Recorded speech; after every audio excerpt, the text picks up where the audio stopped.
by the light of the silvery moon.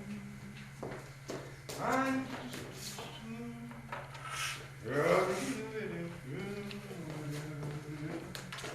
by the light.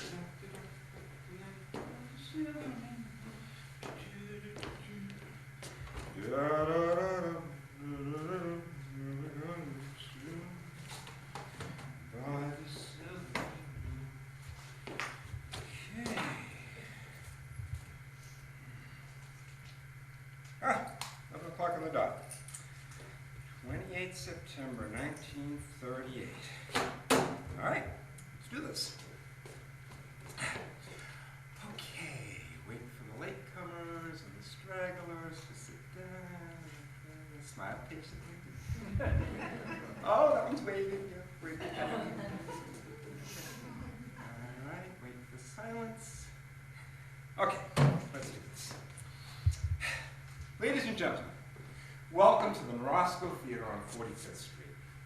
Thanks for coming to my talk before the matinee performance today at 2. Curious, I don't recognize some of the faces out there. You handful of walk-ins who mistakenly straggled through the open door of the Morosco, I invite you to stay. I'm Thornton Wilder, and I pose no threat to you, or to anyone else for that matter. Almost a full house. We theater people are always counting heads. Our New England poet Robert Frost recently nudged me at a reception in his honor with the observation, hell is a half-filled auditorium.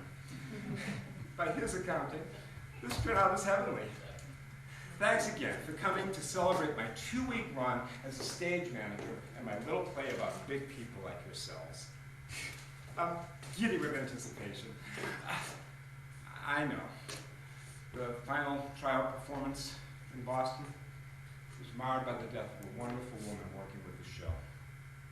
But the cast, they heroically rebounded and bonded with a happy family backstage. Like, even without my glasses, I see my Connecticut neighbors and friends. And, fellow Yaleys, class of 1919. Academic dons, and former students of mine from the Lawrenceville School in New Jersey and University of Chicago. Thanks tons for coming. Greetings. As you know from the invitations you got, it was my sister Isabel who organized this whole shindig. Where are you sitting, Isabel? Oh, way in the back. Just like you. Taking the back seat so that your brother Thornton can bask in the spotlight. My favorite sister even typed up this morning's 5-part program. Let's see. Part 1, Thornton greets the audience. Okay, do that. Part 2, Thornton salutes Gertrude Stein. Gertrude Stein. It was so much to Gertrude. 4 years ago, I attended a talk she gave at the University of Chicago entitled, What is English Literature? It was simply the best lecture I have ever heard on any platform. Before leaving Chicago, Gertrude seized my hand and thundered, Thornton, clear your mind of audience. Ignore all authority when you write. Alas, Gertrude confessed, authority stands over me like a big bully every time I sit down at my writing table. Why, Gertrude demanded. My father loved his 5 children with absolute authority, I sputtered. After all, in the theater, what greater authority is there than you, the audience? I tremble before the authority of every audience. Never in the classroom, of course. Teaching comes naturally to me, which is why I consider myself to be a better teacher than dramatist. Besides, the classroom is much safer than the stage. Later in that same conversation, when I brought up the subject of writer's block, Gertrude reared her hand as if preparing to swat me. Mercifully, instead, she grabbed a brimming cup of tea and drained it. Becalmed, the great woman then pronounced, there is no such thing as writer's block if one writes every day. But alas, in my appalling case, after I emerged from a stint of daily writing, I feel highly anxious and depressed. I'll let you know a little secret. The 3rd act of Our Town almost never happened because of writer's block. It was only last year, October 1937, when I was in Zurich, Switzerland, experiencing one ecstasy after another, that I finally completed Act 3, the ultimate ecstasy. Now, the table and chairs here, they're not part of a set of our town. I had a stagehand place them here after last night's performance. I thought they might give you a visual conception of my family ties. The latter, however, is part of the set. The question most frequently posed to me after an audience member has seen our town is, what's the ladder signify? Dependability. In the world of theater, especially with all the pressure not to fail, one ascends a sturdy ladder, one can touch the moon. Family is elemental in our town, which is why I approach my writing and now my acting as the stage manager through a distant family window. That window.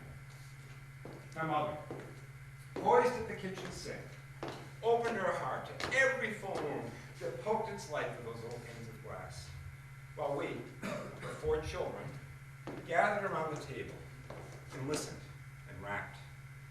A table very much like this one. This was Mother's chair. One year for her birthday, we tied a yellow balloon to it in the hopes that it would escort her to the next full moon with us clutching to her apron strings. Amos was the first of Mama's children, but this is his place. I was next in line, my place of refuge, my chair. And who else but Isabel's? Isabel, would you mind me telling them? Isabel was in the first graduating class of the Yale School of Drama in 1928. 5 years ago, her lovely book, Mother and Four, was published. So I'm hardly the only writer in the Wilder clan. Now Amos, he did not write. Father decreed from early on that Amos was to immerse himself in religion. Father was even dead set against my becoming a dramatist. He insisted instead that I teach full time, and through my earnings from teaching, support, if necessary, Amos Jr. and my younger sisters. As I indicated earlier, this is Isabel's chair. And Janet, the youngest, she wasn't born yet. She was born 10 years after Isabel, so she wasn't present at this little table under the moon.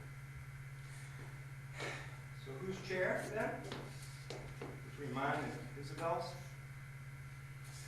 Well, the eminent Dr. Freud has said that in every large family, there's always one who pays. Let's leave it at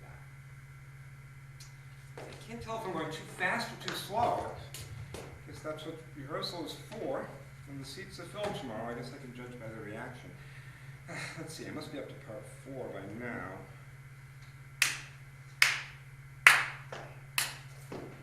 Charles? So you do remember your oldest sister's name. That's my chair. You're much heavier. Your waistline isn't receding either. Your money belt must be expanding. Don't start, Charles. You're a coward. You never stood up for me. Cut right to the ancient bone, don't you? It's 0 at the bone, to borrow from Emily Dickinson, and I'm battling mental illness. Borrow again from Emily Dickinson. Didn't come here to warm up. My story's urgent. You abandoned me when I was 10. You so seldom meet. Why dredge up that ancient hurt? Because your family place denied my existence. That's not so. Well, your spirit is... Physically! I am physically in your life, whether you like it or not. So acknowledge me. Present me. Incipient madness and all. You're soaking wet. The better for spitting. Good Lord! That's Jed's shirt. Jen Harris? Don't say. Red for the Mad Hatter, the director of your play. Mopping your face with Jed's hallowed shirt. Hanging backstage by a nail. You'll be hanged if Jed finds out. Why, he wore that shirt last February, the opening of our town.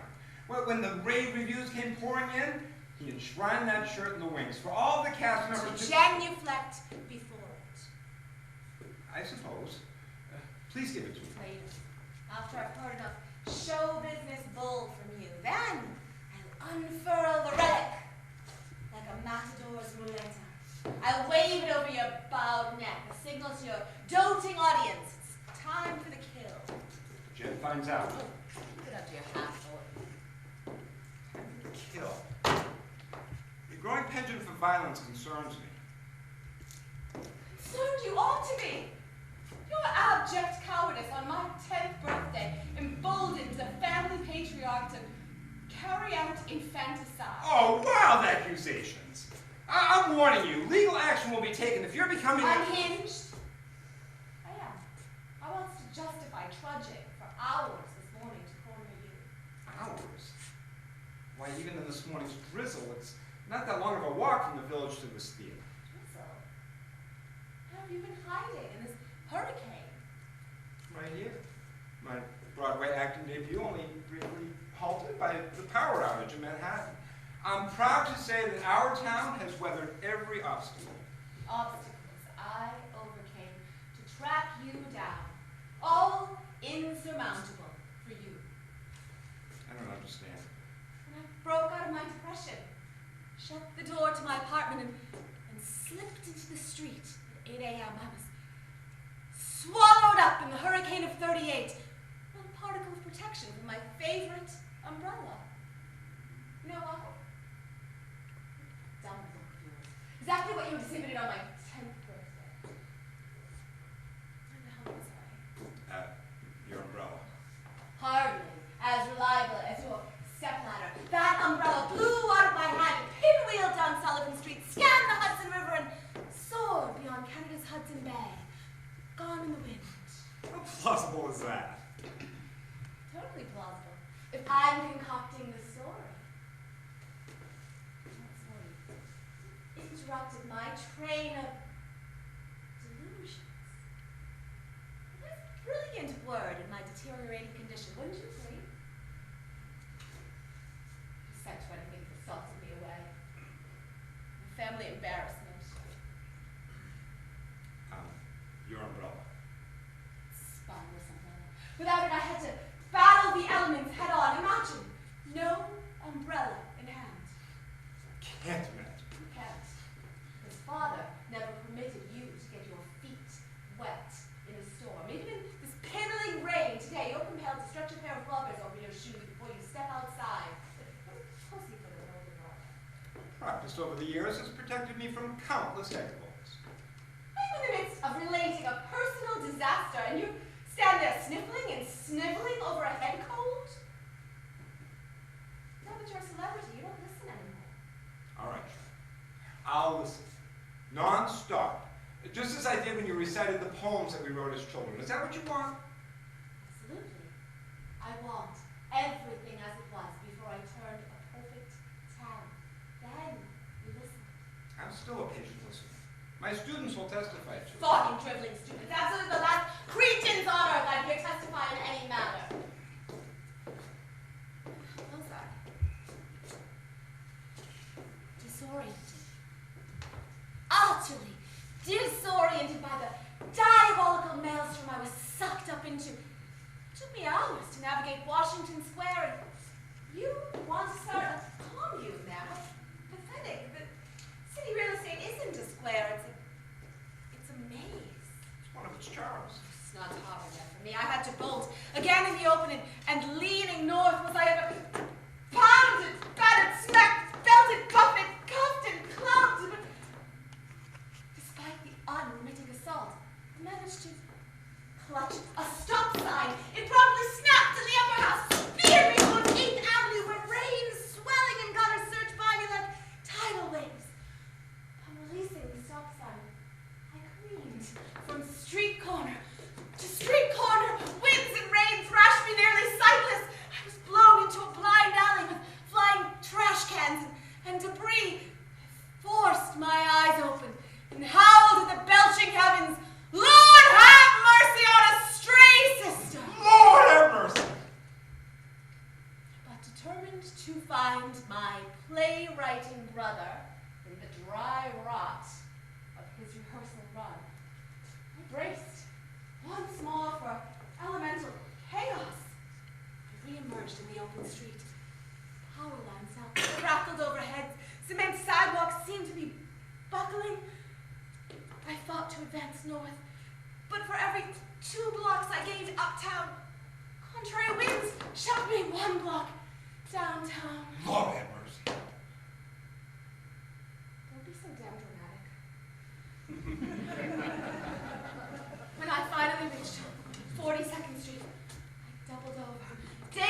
exhausted, I crawled between an empty newspaper stand and a vacant liquor store, and I feebly glanced up.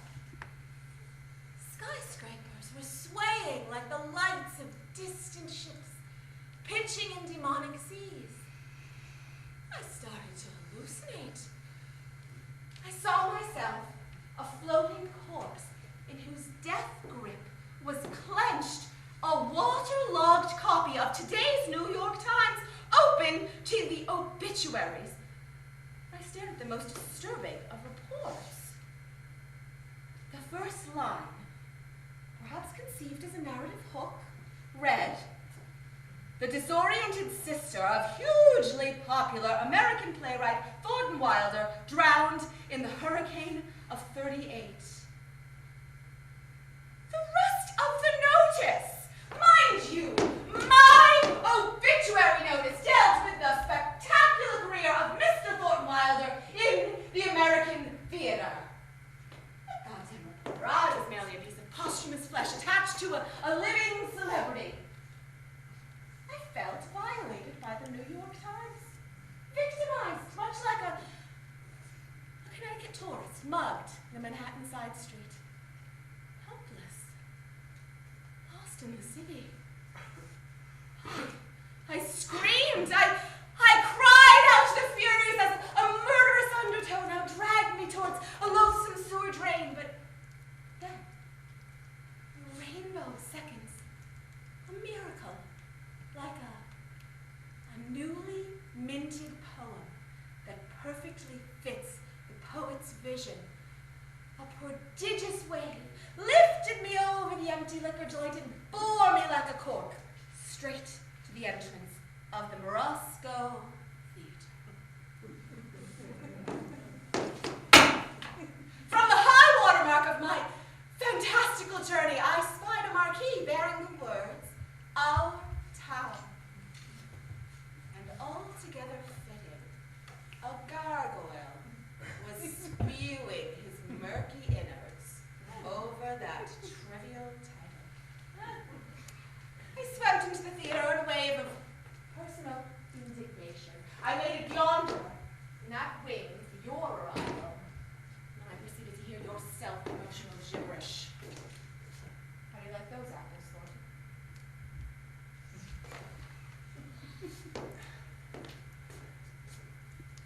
Charlotte, the hurricane hit metropolitan New York a week ago. It's merely a light drizzle out there this morning. I walked in it myself to get here.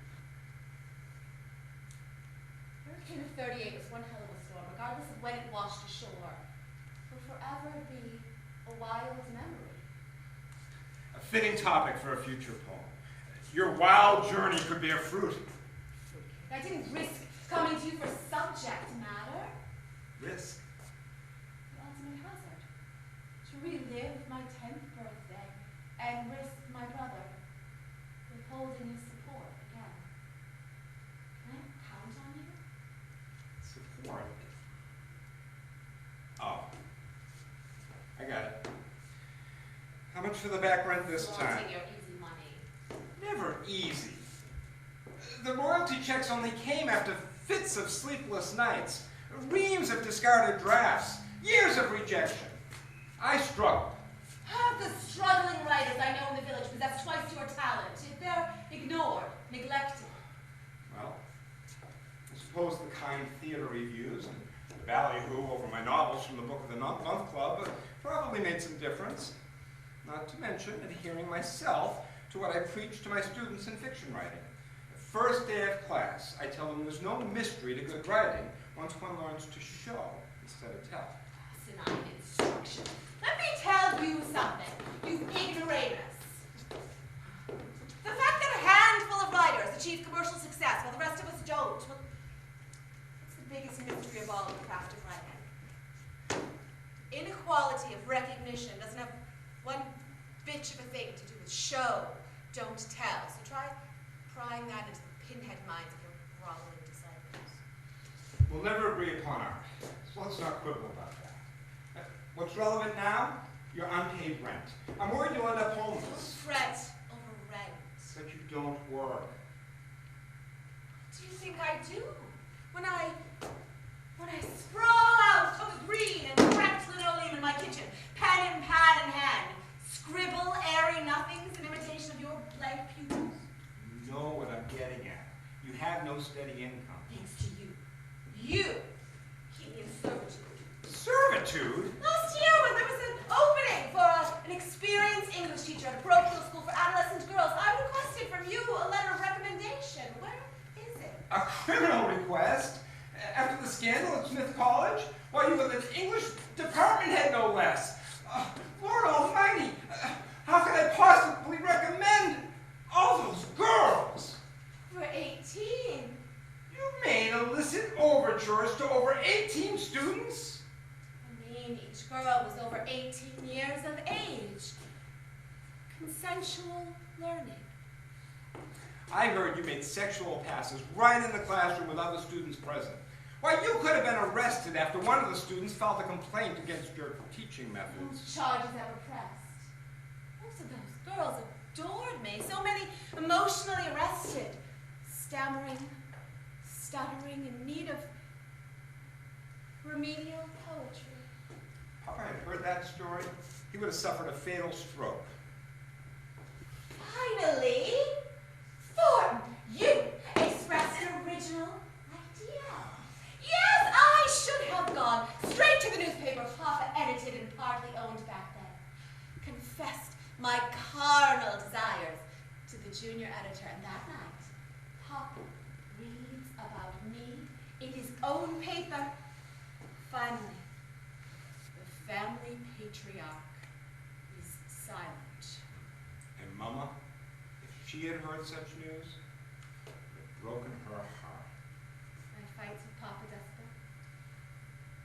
My running away to New York. Did I break Mama's heart? As a brother, I did my best to cover for you.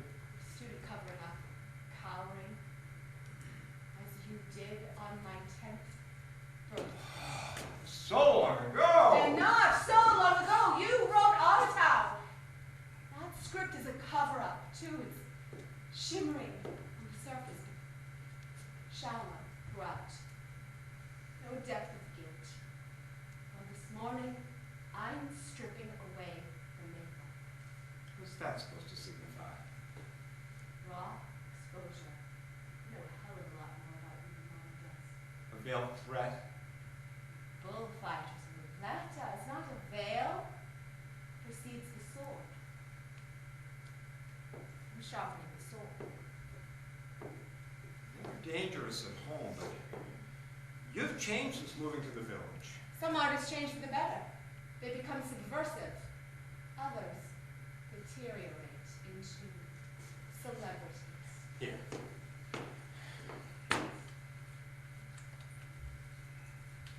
As Papa mandated. Homeless and owe you one set of back rent. I will not have you sleeping on city streets. You owe your family peace of mind. You owe me for the most traumatic day of my life. So tedious. I'm 41. You're 40. This unresolved conflict between us so tedious. So resolve it. How?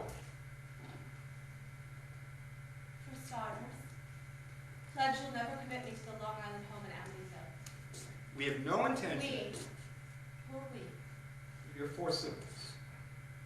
Not Mom. No, we keep Mama out of it. We don't want her to worry. Mama would. She's so good. In any case, we have no intention at this For time. all time. Can't make that commitment. Know what that Long Island prison is like? It's not a prison.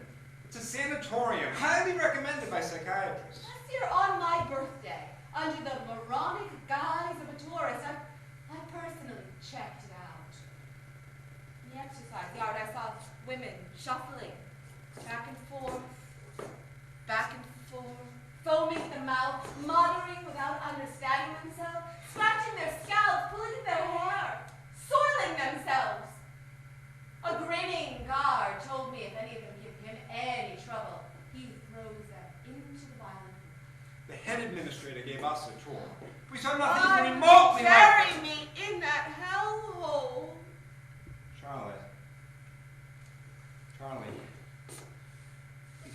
a scare. Last March and April, disappearing like that. Wait, you even stopped corresponding with Mama. Last spring, I withdrew into a long, lyrical poem. It required total isolation. You don't write long, lyrical poems. Precisely. I soon became depressed beyond words, if that's possible for poets. Words differ. You possibly purge those dreadful cliches from your twaddle. They're especially obnoxious when you pair them with that phony, small-town twang that you soon will please the common folk who pack your office. So worried, we even contacted Evelyn Scott, your closest friend in the village. She wrote back that she hadn't heard from you either. Evelyn is a companion poet. She respects my privacy. And you need to respect your family. Incommunicado for 2 whole months. We were awfully worried in Connecticut.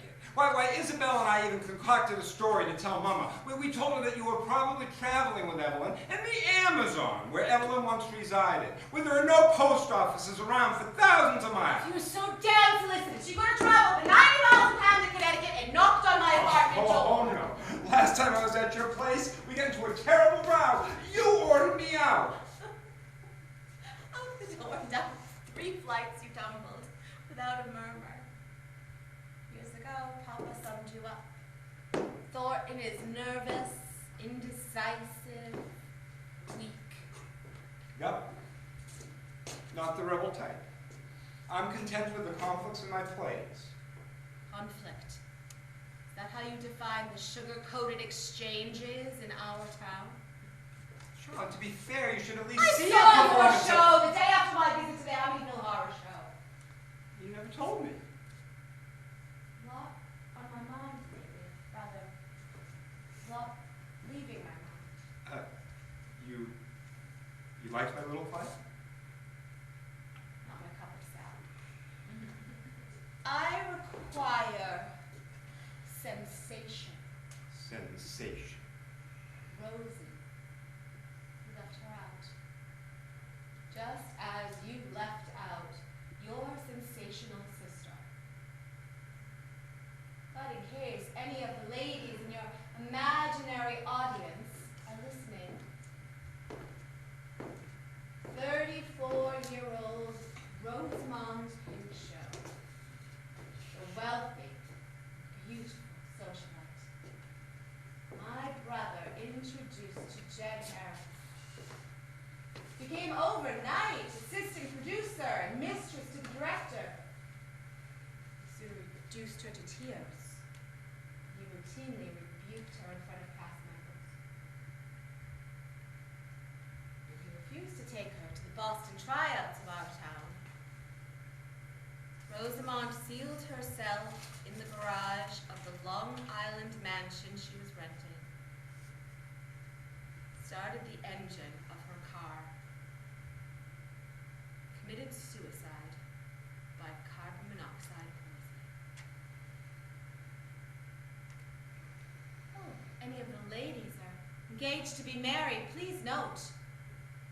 Rosamond, Rosie to the cast, designed the wedding gown worn by Emily in our town. A beautiful gown, hand sewn by Rosie. We'll see that very shroud at this afternoon's performance. There is so much to admire in the human race. Why do you insist on wallowing in the misery and the mud? To know more than you. That's it. Time for you to fix it. Time for you to put all your cards on the table, which won't turn up any old maids. I have a luncheon date with actress Ruth Gordon. I'm meeting her precisely at noon.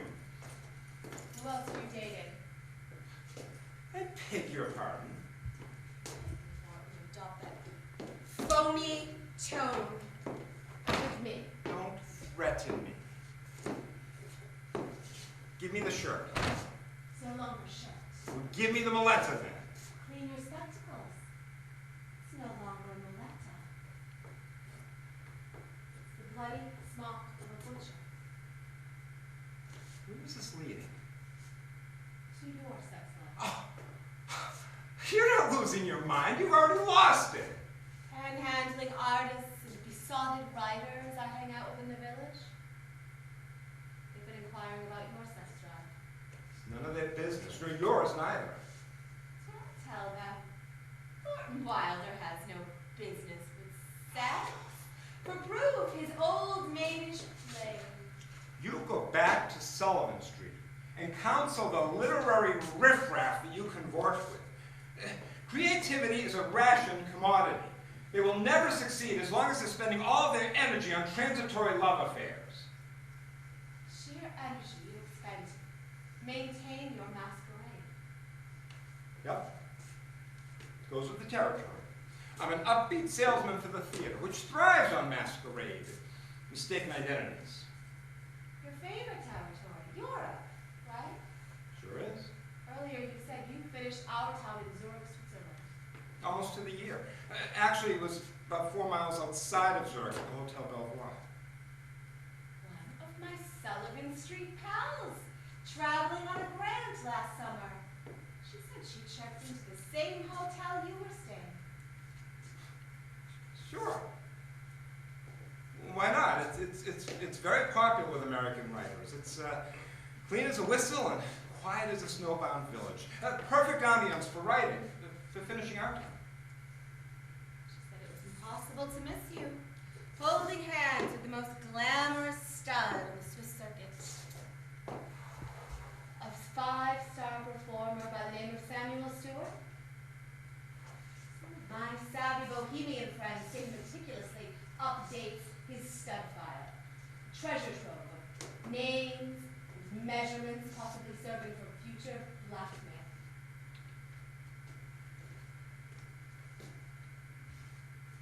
His leading dramatists go silent, just as the curtain around him goes up. Sammy. How many others on Sullivan Street have heard of... The Secret Life of Thornton Wilder is an open book in Greenwich Village. Congratulations, brother. You did it without even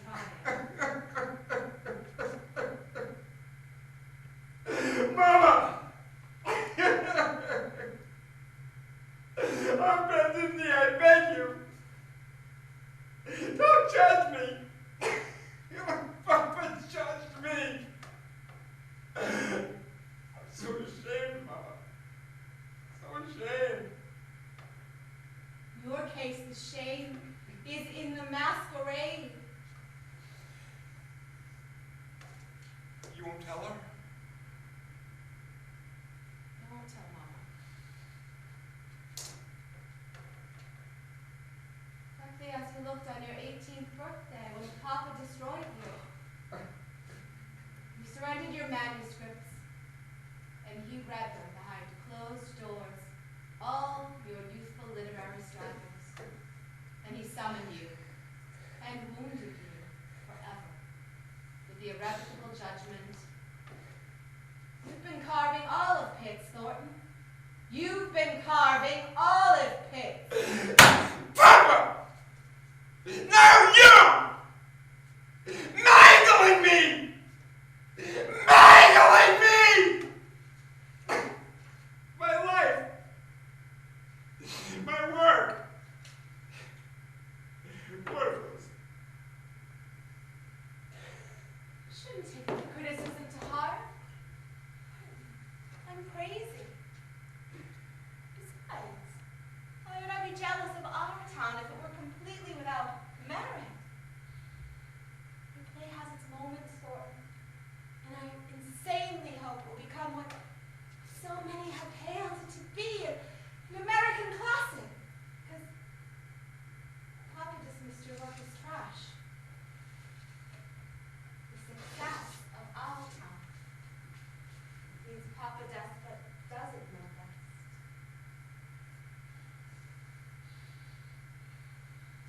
When we were children, Mama used to encourage us to write our plays under the full moon. She said it would make the words magical. A beautiful book, Faces of the Moon.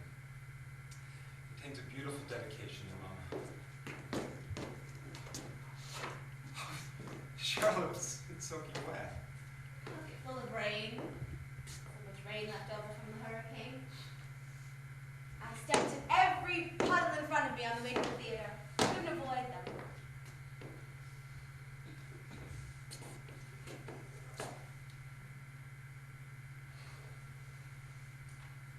Read your exquisite words about Mama.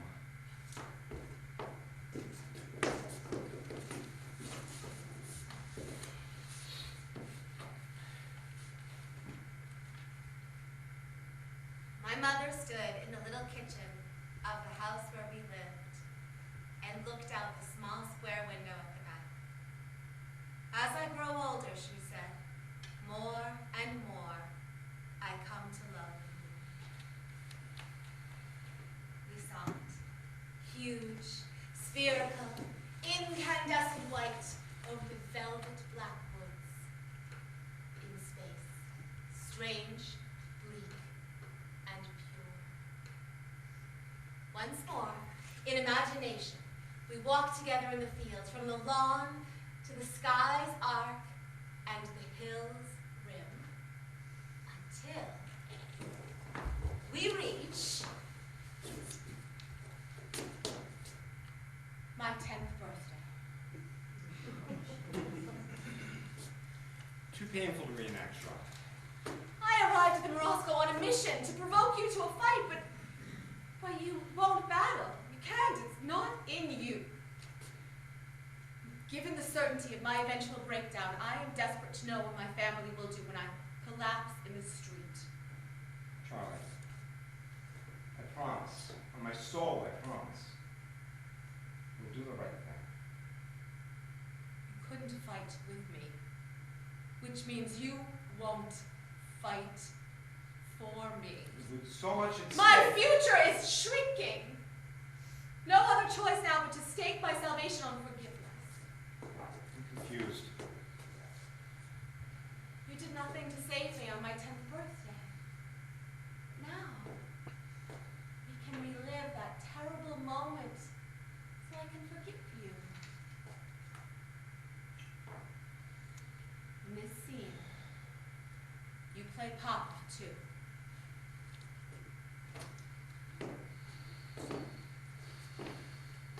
Hey, Miss Junior! Thornton! Isabel! Come running! It's my birthday! Ice cream's melting on the table! Oh, yellow balloon is on Mama's chair. But Mama's missing. She's upstairs pregnant with Janet. Papa enters the house, returning to us after many months away in China. He pulls his eldest daughter aside and says, Charlotte, Mama's weak. She needs rest. How would you like to do something truly wonderful on your 10th birthday? What can I do to be truly wonderful, Papa? I must soon return to China. To ease the burden on Mama, will you go volunteer to live with family friends for a year? Just until Mama's strong again. Thornton should go. He's older. Papa tightens his grip on his eldest daughter and announces, Papa always knows best! My friends will be around to collect you at noon. Oh, in my eyes, Thornton should go! In your eyes? The impudence of a 10-year-old! Go pack your clothes! Thornton! Thornton, help me! Thornton! Don't take me! Don't take me!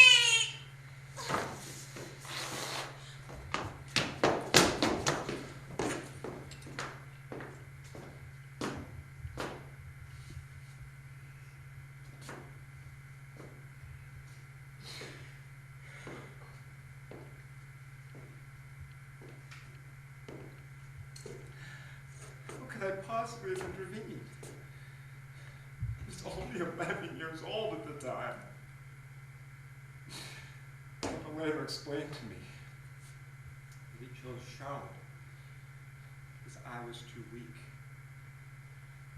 He reminded me that my twin brother had only lived for a few hours. Mama actually carried me around on a pillow for a year.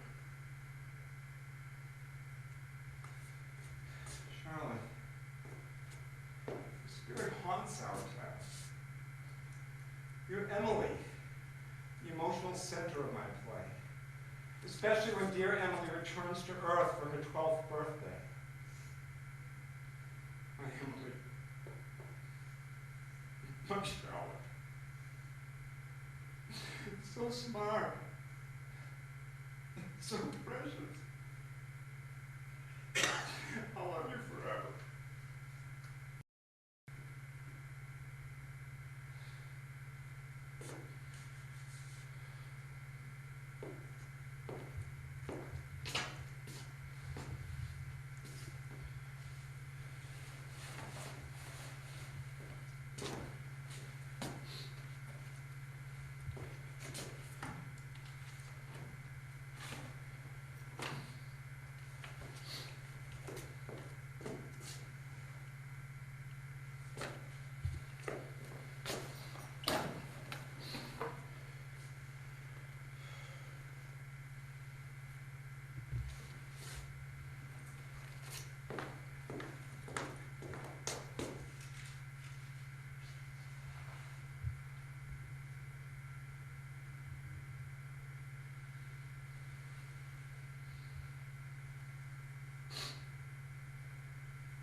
Later that afternoon,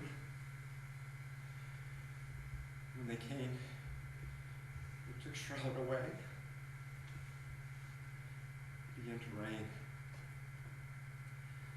And it rained